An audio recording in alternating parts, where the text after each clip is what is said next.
Hi, I'm Jen Royle, and welcome to another edition of Talk of the Town, sponsored by Aria Trattoria, one of the North End of Boston's greatest Italian restaurants. Okay, I don't know if you can tell, but I'm standing on a hockey rink. We're here in Wilmington, Mass, at Bruins practice, and we just spoke to Matt Fraser, left wing Matt Fraser, who came over in 2013 from Dallas in the Tyler Seguin trade.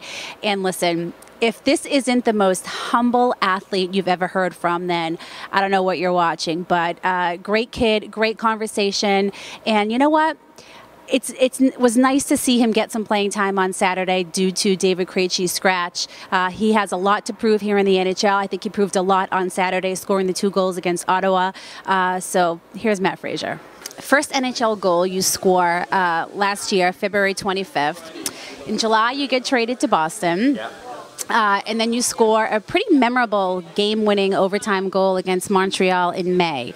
So much has happened in the past year and a half for you. Yeah. No, it's been pretty crazy. And one thing I've always tried to do is, measure my life by the years, not by the days or the weeks, because so much can happen in a year. And if you look back on the year that I've had, it's been there's been some memorable moments for sure, but at the same time, you look forward to making new ones. Okay, so I want to go back to this past weekend and the 2 goals that you scored against Ottawa. And I know it probably felt good for you just to be on the ice in a Bruins uniform, but how did that feel for you? Yeah, just to contribute and, have an impact on the game was obviously huge, not only, for myself, but, just for our team to get that, kind of that confidence back and continue what we got going on here. And, I've said it from day one, whenever I step on the ice, I want to be an impact player, and that's what I try and do. Okay, well, speaking of confidence, Matt, how difficult was it for you having already sat out 5 straight games, 8 total? You go out there, you give that performance. Did you have anything to prove? You know what? I think anytime I step on the ice, I have something to prove. It's not only that moment or that particular time. It's definitely tough sitting out watching the team play. And like I said, when you step out on the ice, I feel like for myself, I've always got something to prove. And I think as long as I kind of hold on to that mentality, then it'll steer me in the right direction. Okay, well, back to Saturday. If David Krejci didn't get scratched, you would have been on the bench, kind of like that put me in coach feeling. Yeah. How do you stay mentally and physically prepared? Yeah, you know what, it's tough because you show up to the rink preparing yourself to play and to practice every day, and when it comes down to it, this is my job and this is what I love to do, and that's what you have to do. And it's not always easy being that 13th forward, but I mean, at the end of the day, I'm in the NHL and this is where I want to be, and you got to do something.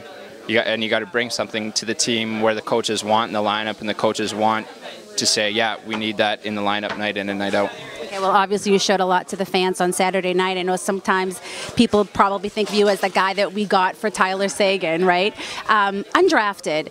Talk a little bit about your job in the AHL, having scored 30-plus goals multiple seasons. Can that translate into the NHL, and how much did that prepare you? Yeah, absolutely. I mean, I think for myself, I think different players kind of bloom at different times. And yeah, I was undrafted.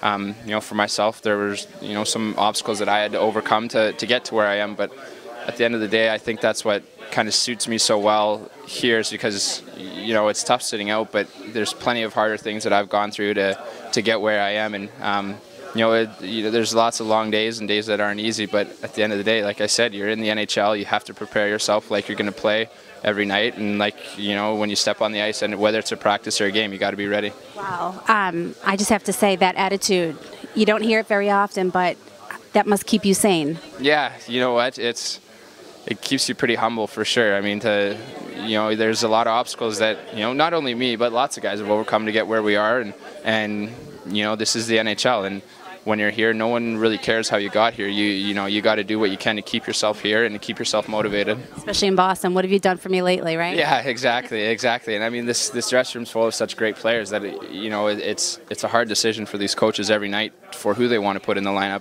So you have to bring something and show something every day, whether it's practice or a game, that you're ready to go and that you can bring something to the table.